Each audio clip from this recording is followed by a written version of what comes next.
Hello and welcome to the commerce at home. आज हम पढ़ने वाले हैं कंपनी अकाउंट्स। कंपनी अकाउंट्स में पहला चैप्टर है शेयर्स। शेयर का आज हम पार्ट 1 पढ़ेंगे। ये नियर अबाउट 7 या 8 पार्ट में बनेगी। ये चैप्टर जो है नियर अबाउट 7 या 8 पार्ट में जाएगा। आज हम पार्ट नंबर 1 पढ़ने वाले हैं। ठीक है, चलिए मीनिंग देखते हैं। Meaning of shares. Meaning of shares क्या है? मीनिंग देखिए, लिखा हुआ है authorise share capital divided into small parts that is known as shares. मतलब क्या है कि मान लेते हैं एक कंपनी ने अपनी रजिस्टर्ड कैपिटल बनाई, ऑथोराइज्ड कैपिटल जिसको बोलते हैं। ऑथराइज्ड कैपिटल एक कंपनी ने बनाई कि मेरे कंपनी की कैपिटल होगी 10 लाख रुपए। कितने? ₹10 लाख। अब कंपनी चाहती है कि ये मार्केट में क्या हो, मार्केट में इशू हो जाए, मार्केट से पैसा उठाया जाए, पब्लिक से पैसा उठाया जाए। तो ये पब्लिक को इशू करते हैं। पब्लिक को इशू करने के टाइम पे डिसाइड किया जाता है कि एक शेयर के बदले कितना पैसा देना पड़े। मान लेते हैं एक कंपनी ने कहा हर शेयर 10 रुपए का रहे। तो अगर वो 10 लाख रुपए की कैपिटल मार्केट में इशू करना चाहता है, ये जरूरी नहीं कि पूरी की पूरी ऑथराइज्ड कैपिटल ही इशू कर दे, लेकिन मान लेते हैं कि इशू करना चाहता है, तो 10 लाख रुपए की कैपिटल है और हर शेयर का दाम 10 रुपए है। तो कितने शेयर उसको मार्केट में इशू करने पड़ेंगे? 1 लाख। देखिए, एक जीरो से एक जीरो कट गया। ठीक है, तो कितने शेयर इशू करने पड़ेंगे? 1 लाख। तो 10 लाख को तोड़ के कितने कितने रुपए के एक एक शेयर बना दिए गए? 10-10 रुपए के। तो कितने शेयर बन गए सर? 1 लाख शेयर बन गए। तो जब कैपिटल को तोड़ के किसी हिस्से में किया जाता है, कुछ पार्ट्स में बनाया जाता है, तो उसी को बोलते हैं शेयर। ठीक है, अब इसको अगर सिंपल भाषा में समझा जाए, it is a part of capital of a company. एक कंपनी की जो पूंजी है, जो कैपिटल है, उसका एक हिस्सा, उसका एक पार्ट क्या कहलाता है? शेयर कहलाता है। ठीक है, चलिए अब आगे देखते हैं। सर ये कितने तरह के होते हैं? सर ये कितने तरह के होते हैं शेयर्स? पहला होता है सर इक्विटी शेयर्स, हिंदी में बोलते हैं समता अंश। और दूसरा होता है प्रीफरेंस शेयर्स। प्रीफरेंस शेयर क्या है सर? इक्विटी शेयर क्या? प्रीफरेंस शेयर वो शेयर होते हैं जिनको फर्स्ट प्रीफरेंस दी जाती है। प्रीफरेंस मतलब इक्विटी शेयर से पहले उनको अगर प्रीफरेंस दी जाती है, किसमें सर? प्रॉफिट पाने में। साल में एक कंपनी ने जो प्रॉफिट कमाया, उसमें अगर पहले हिस्सा किसी शेयर होल्डर को मिलता है तो वो मिलता है प्रीफरेंस शेयर होल्डर्स को। ठीक है, तो जिसको प्रीफरेंस दी जाती है, पहले मान्यता दी जाती है, उसको बोलते हैं प्रीफरेंस शेयर्स। चलिए, प्रीफरेंस शेयर्स कितने तरह के होते हैं सर? इसको बेसिस में डिवाइड किया गया है। बेसिस में कौन कौन सी बेसिस में? पहला sir on the basis of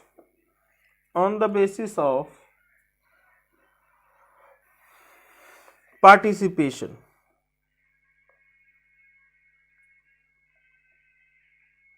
on the basis of participation. और दूसरा है on the basis of dividend.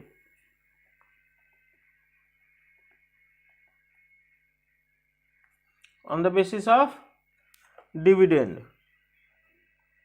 Sir तीसरा देखते हैं ऑन द बेसिस ऑफ रिडीमेबिलिटी या रिडेम्पशन बोल लीजिए। सर 3 बेसिस हैं, पार्टिसिपेशन, डिविडेंड और रिडेम्पशन। ठीक है सर, जब इसको बाइफरकेट किया गया तो निकला सर पार्टिसिपेशन में 2 तरह के होते हैं, एक पार्टिसिपेटिव, एक नॉन पार्टिसिपेटिव।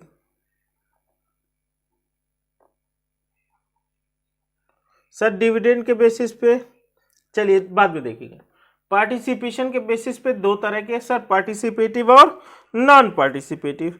सर पार्टिसिपेशन और नॉन पार्टिसिपेशन किस बेसिस पे, किस बात के लिए? सर प्रॉफिट में, फाइनल आउटकम में जो कंपनी लास्ट में प्रॉफिट कमाई है, अगर उसमें हिस्सा लेने वाले प्रेफरेंस शेयर हैं तो पार्टिसिपेटिव प्रेफरेंस शेयर हैं, उसमें हिस्सा लेने वाले नहीं हैं तो नॉन पार्टिसिपेटिव हैं।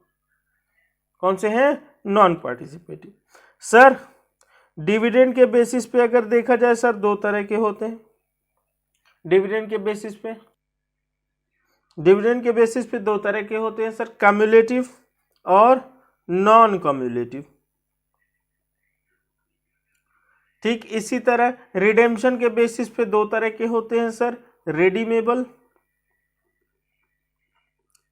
और नॉन रेडीमेबल।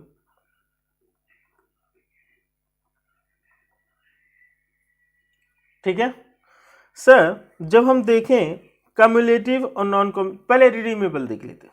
रिडेम्पशन के बेसिस पे ऐसे प्रेफरेंस शेयर जिनका पैसा वापस हो जाएगा एक टाइम पूरा होने के बाद। मान लीजिए एक शेयर खरीदा गया 10 साल के लिए, 10 साल के बाद इन शेयर्स का पैसा वापस हो जाएगा, ये टर्म एंड कंडीशन लिखी हुई थी। तो ऐसे शेयर्स जिनका पैसा कुछ टाइम पूरा होने के बाद वापस कर दिया जाएगा तो रिडीमेबल। ऐसे शेयर्स जिनका पैसा वापस नहीं किया जाएगा इनको कन्वर्ट कर दिया जाएगा सर, कन्वर्ट कर दिया जाएगा। किस में कन्वर्ट कर दिया जाएगा सर? इक्विटी शेयर्स में कन्वर्ट कर दिया जाएगा। इनको पैसा नहीं दिया जाएगा, फिर वापस इक्विटी शेयर दे दिए जाएंगे सर। अच्छा, कम्युलेटिव और नॉन कम्युलेटिव, कम्युलेटिव और नॉन कम्युलेटिव। सर प्रॉफिट होती है तो दोनों को डिविडेंड मिलेगा। डिविडेंड के बेसिस पे सर प्रॉफिट जब होगी तो दोनों को डिविडेंड मिलेगा, चाहे कम्युलेटिव हो चाहे नॉन कम्युलेटिव हो।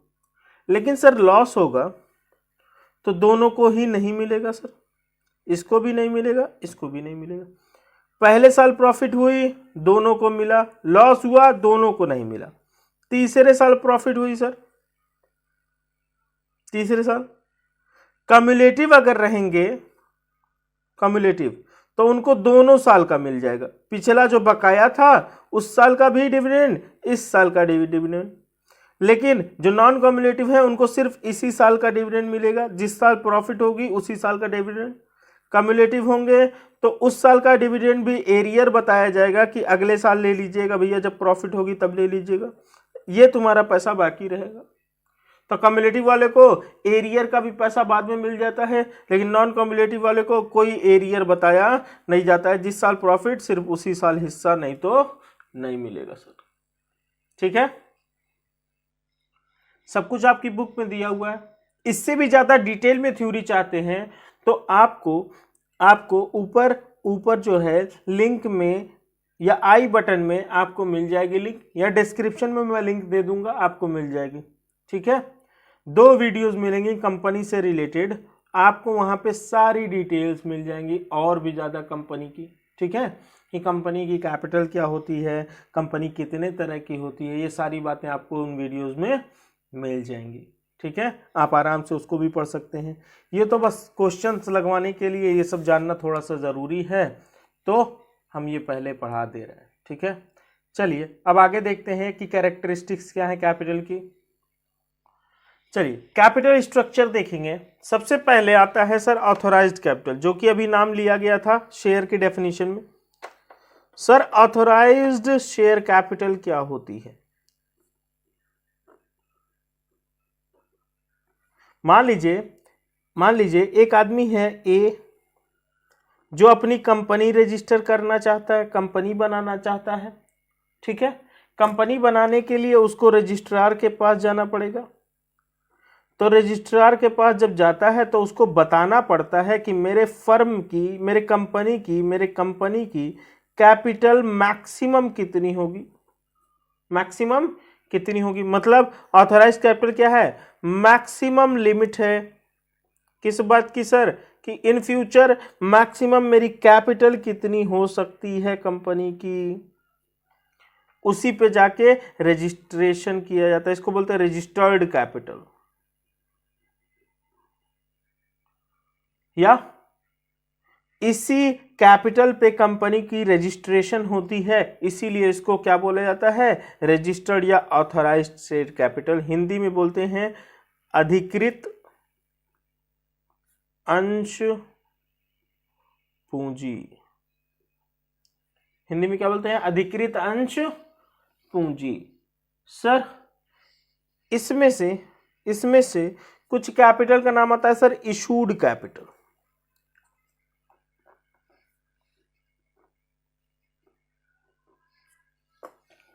क्या आता है, हिंदी में बोलते हैं निर्गमित पूंजी।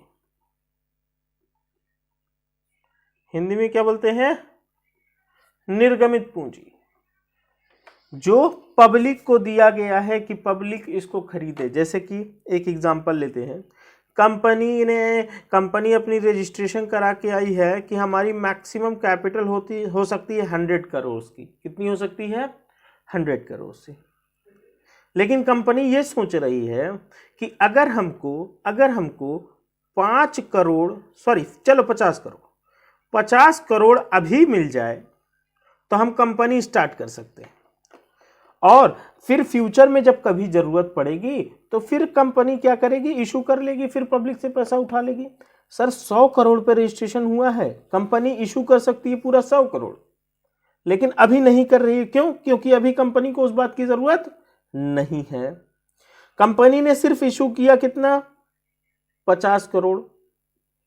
50 करोड़ सर इशू किया, और हर शेयर का दाम है सर 10 रुपए। हर शेयर का दाम है सर 10 रुपए। तो कितने शेयर इशू करने पड़ेंगे sir, 5 crore shares. 5 crore shares issue करने पड़ेंगे 10 रुपए वाले, तो कंपनी को मिल जाएंगे कितने, 50 करोड़ की कैपिटल। ठीक है, जितना कंपनी ने पब्लिक को इशू किया है, पब्लिक को दिया है कि तुम खरीदो, सब्सक्राइब करो, सब्सक्राइब करने के लिए पब्लिक को इशू कर दिया, उसको बोलते हैं इशूड कैपिटल, निर्गमित पूंजी। सर इसके बाद आता है सब्सक्राइब्ड कैपिटल। क्या आता है, सब्सक्राइब्ड कैपिटल। ठीक है, सब्सक्राइब्ड कैपिटल जितना पब्लिक ने खरीदा, मान लेते हैं इसमें से सब्सक्राइब किया कंपनी ने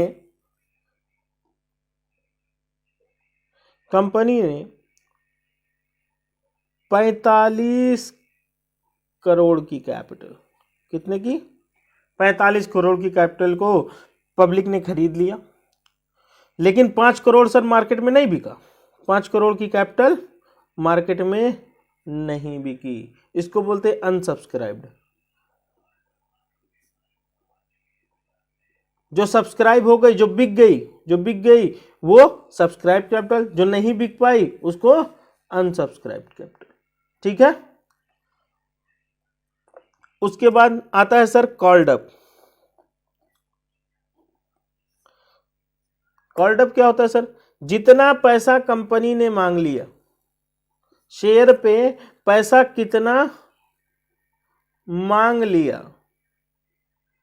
वो होता है सर कॉल्ड अप, वो होता है कॉल्ड अप। और सर पेड अप क्या होती है, पेड अप होती है जितना लोगों ने पे कर दिया, जितना लोगों ने, कंपनी ने मांगा उसमें से कितना लोगों ने पे कर दिया, उसको बोलते हैं सर पेड अप कैपिटल। ठीक है और सर जितना नहीं मिला, जितना नहीं मिला, हमने मांगा लेकिन नहीं मिला, उसको बोलते हैं कॉल्स इन एरियर्स। और सर हमने मांगा नहीं था, वो भी पैसा मिल गया, उसको बोलते हैं calls in advance. Calls in advance. ठीक है, चलिए। तो आप अपनी बुक से एक बार थ्योरी खोल के पढ़ लीजिएगा। कल से हम लोग पार्ट 2 में अपना न्यूमेरिकल स्टार्ट करेंगे। ठीक है, न्यूमेरिकल सारे करने ज़रूरी हैं। आप ध्यान से पार्ट 1 से लेके पार्ट 9, 8 या जो भी 10 वीडियोस बनेंगी कैपिटल शेयर्स में, वो सारी आप देख लेंगे तो आपका शेयर चैप्टर ही क्लियर हो जाएगा। ठीक है, गुड लक। थ्योरी के लिए आप डिस्क्रिप्शन में जा सकते हैं और थ्योरी मिल जाएंगी आपको।